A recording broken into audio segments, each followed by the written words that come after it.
what got us here was the decline in the amount of volume that was being handled in the country through rail and ports. If you look historically, we Transnet, through its old system, handled over 220 million tons in 1 year, 2016-17. And that declined from the 220 down to 149 million tons. So you can see that decline obviously drove the need for Transnet to transform, or for the whole freight logistics system to transform so that it can deliver that volume that is there, but cannot be handled by the logistics system. Conclusion was made that Transnet on its own cannot reverse itself to delivering that performance, that the only solution was to bring in private sector to add to what Transnet was doing in order to move a lot more volume.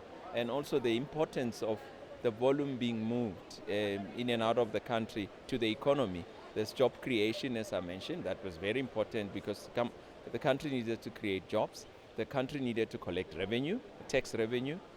So those two were not possible at the level of performance that we had. This dialogue is not just a discussion. It's a call to action, a commitment to forging strategic partnerships among ourselves that will unlock economic opportunities to restore investor confidence and build a resilient infrastructure network across Africa. Esteemed partners and colleagues, let me be clear. The AUBC does not convene dialogues for the sake of discussion alone.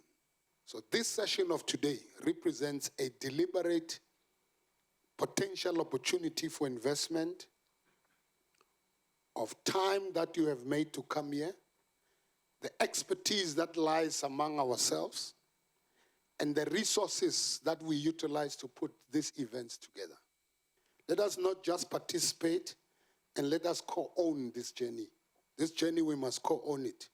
Together we can institutionalize these platforms, turning talk into tracks, roads, and power grids that propel Africa forward. Transnet has to come out of the closet to really share with very important key stakeholder, which is business delegation, in ensuring that they share the program that they've put together, in making sure that Transnet become the SOE that is required to unlock economic growth of this country. Remember that Transnet is in the center of the economy of this country, particularly when it comes to infrastructure. As Transnet, when we do our jobs properly, we will contribute towards job creation, not only in the logistics, but in mining, in manufacturing, in agriculture, wine, you name it. All of these products and minerals that move through our logistics system are constrained by the level of performance that has been experienced over quite a number of years of declining performance. Therefore, our role is to unlock that and to make it more possible for people who want to do business in SA using the logistics system to transport their products, to do it efficiently as well. Other countries are also mining the same things we are mining.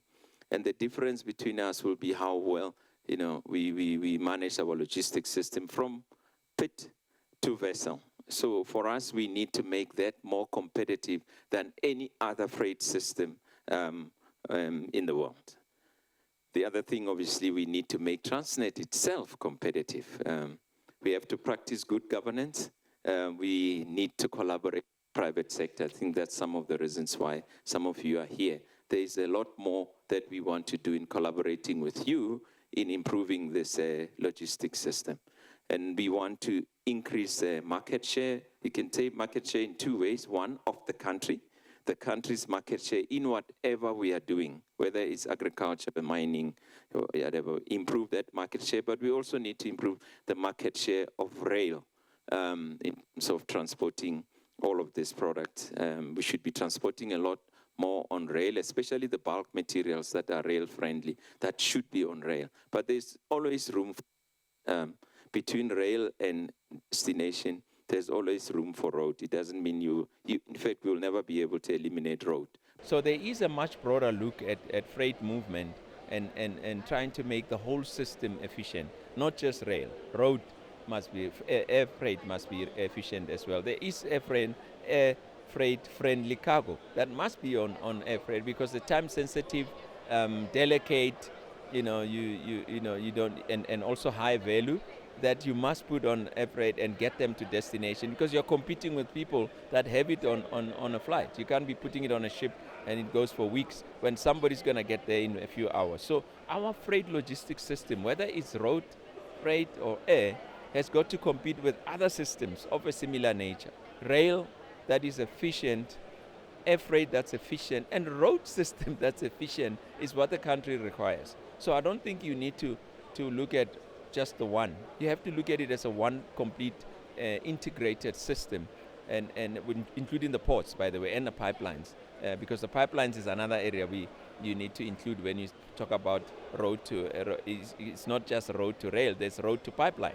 The solve that we're doing is that we're all trying to solve the same picture. How do we fast track getting to the 250 million tons that we know South Africa Inc. requires and we know we can achieve? Now, to do that, you have to ensure that you have a backbone that exists in the rail network, and we've heard a lot about that today. But more importantly, you have to have the locations in which you can actually transfer that product from road onto rail. And that's where we come from. We come from an environment where the environment of sidings, which are these warehouses that can feed into the rail network, have already been part of the game changer environment to say, how do you make them more optimized? How do you make them to be able to put a train onto the network quicker, faster, and make that work in a way that it reduces the impact and maximizes the utilization of the locomotive. We believe that some of the choices we are making, and we heard it today, that we can fix some of these things with a more sustainable technology focus. So one of the things that Transnet doesn't have is an early warning device that says if a rail line is being cut to steal the copper wire theft, it'll set up an alarm and allow a response vehicle to arrive there before you've damaged the network by stealing a half a kilometer or kilometer of cable. So technology is missing, and that's the investment gap that is unfolding. And that's how we as operators now will have an opportunity to engage with Transnet to say, what can we do things differently? Because an efficient Transnet has to be the first game. We can't come in and put in assets, as you correctly say, and see the assets not performing. So you have to get the whole system up, and then you supplement it with your assets into the play.